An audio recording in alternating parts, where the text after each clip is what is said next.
To all of our LiUNA brothers and sisters, the National Postal Mail Handlers Union is proud to join you as we are coming off our own very successful convention last month in Chicago.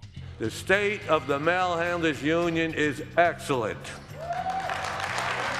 And every mail handler has reason to be optimistic about the future. That doesn't mean we don't have a lot of hard work ahead of us as we continue negotiations on our national agreement. The biggest issues facing our union in 2016 are our national agreement. We have to finalize our national agreement. Number two, we have to continue to fight the closings and consolidations of the 82 mail processing centers that are still on board that the Postal Service plans to implement. And number three is ensure that meaningful postal reform is passed that puts the Postal Service on sound financial grounds without harming postal workers, specifically mail handlers. In 2016, how do we see the financial outlook for the Postal Service? Over the last couple of years, although first-class mail is declining, it's not declining at the rate it once did. Standard mail is staying constant. However, parcel mail is exploding. Postal Service actually made $1.8 billion last year in operational expenses if it was not for the $5.5 billion pre-funding requirement.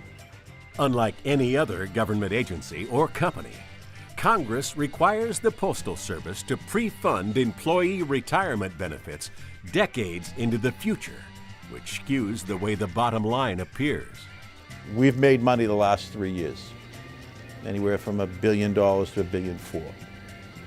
So we're in good shape that way, except for the pre-funding obligation. That's killing us. In the past 4 years, we've seen the introduction of mail handler assistants, or MHAs, as an important component of the mail handlers' bargaining unit.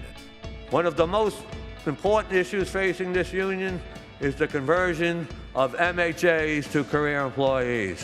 When an MHA is converted, in essence, the Postal Service has now committed to a long-time career for another mail handler. This is especially great news for veterans, since the Postal Service hires more veterans than any government agency other than the Department of Veterans Affairs. In addition to our breakthrough on MHAs, there were other noteworthy settlement agreements and arbitration awards in the past 4 years.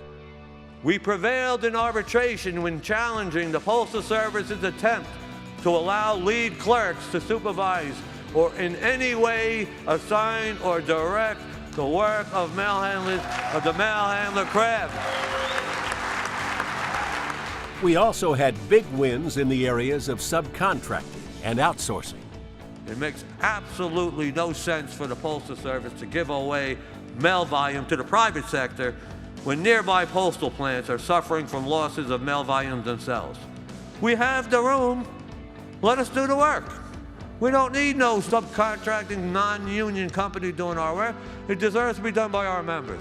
So as we continue with contract negotiations, only a handful of issues remain, and talks are underway to resolve those differences as soon as possible. If a final tentative settlement agreement is reached, it will be up to the membership of the NPMHU to adopt its terms.